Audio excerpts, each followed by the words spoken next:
Often I'll hear the argument made, America's a melting pot, and it's obligation or duty to accept people from elsewhere and integrate it into this melting pot.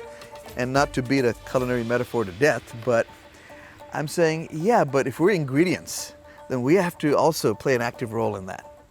We can't expect to show up and just be accepted. It's a two-way street. You have to play your role too. You have to be active in that process of incorporating the melting pot. And I think especially in the South, it's easy to say, well, this place has got its own history and I'm not a part of it. Maybe not of the past, but we can certainly be a part of the story moving forward. My name is Meherwan Irani. I'm a chef and restaurateur. I'm the owner of the Pani restaurant group, and my home is Asheville, North Carolina.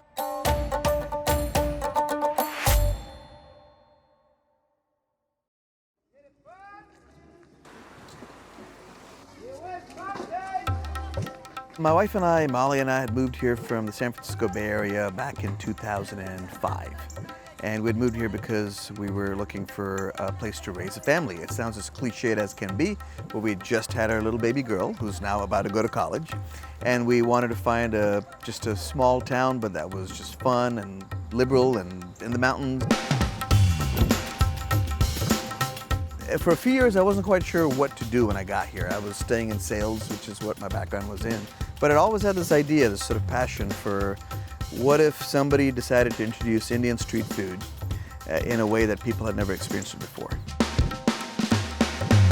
And when the recession hit in 2009, I had a choice, either keep doing what I was doing or go ahead and try this idea. And God bless Molly, when I asked her what I should do, she looked at me and said, well, if there was ever a time to do something completely unexpected, to do something completely different, this would be it. So that's how Chai Pani was born.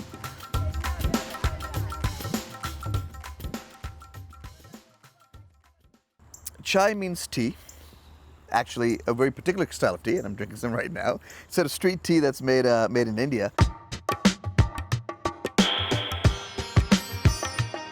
But the very word chai for tea in India comes from the fact that all the tea came from China originally. And Pani means water. And in India, wherever you go, if you go to visit someone's house, if you go into an office to meet somebody, like a supervisor or manager, it's a formality where the first thing will be offered is, would you like some chai or pani? Would you like some tea and water? So it was a cute play on words, and that's what I decided to call the restaurant. Calling Indian food Indian is like calling any food from Europe European food. If you told somebody, oh, I love European food, they would start laughing and saying, well, what are you talking about? There's no such thing, right? There's Italian, Spanish, Greek, Romanian, Belgian. I mean, there's cuisine from, all over Europe. And similarly, there is no real Indian food. I mean, living in India, I didn't call it Indian food.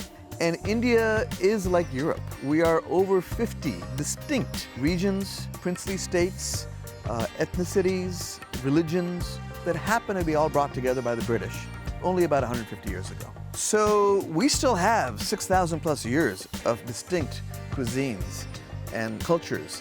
So what I hope to see happen slowly is a recognition that Indian food isn't a monolith. In fact, we should just stop saying Indian food, and we should start being really particular about what region of India's cuisine we enjoy.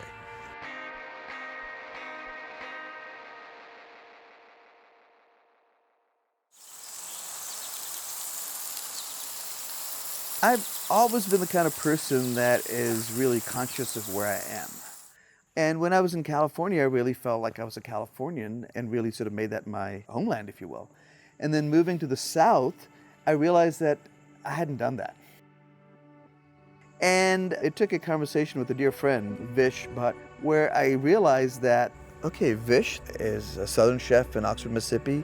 Manit Chauhan is of Indian origin, and her restaurant's in Nashville. Meherwan Irani's in Asheville, North Carolina. Asha Gomez is in Atlanta. Chiti Kumar is in Raleigh. And I realized, well, hang on a second, there's something going on over here. How did all these brown people end up in the South?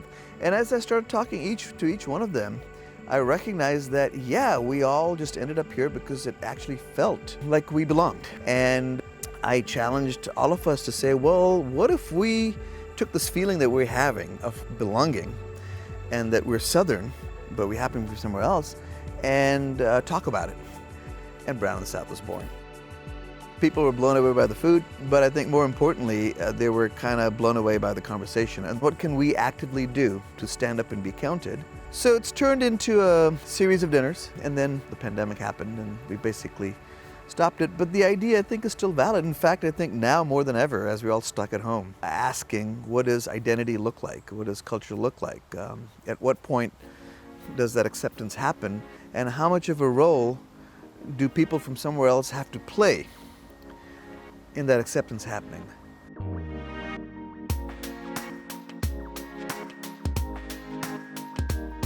The best part about being here during the pandemic is Asheville returning to its old self. Just seeing your neighbors, your friends, locals.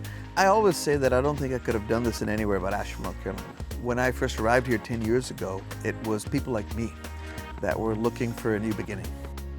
We live in a very inspiring place. All you have to do is get out and look around. These are the oldest mountains on the planet. It was here before the Himalayas. So my words of inspiration would be, be inspired by what attracted us to live here in the first place and just give it some attention. And I think if you do, we'll reconnect with it.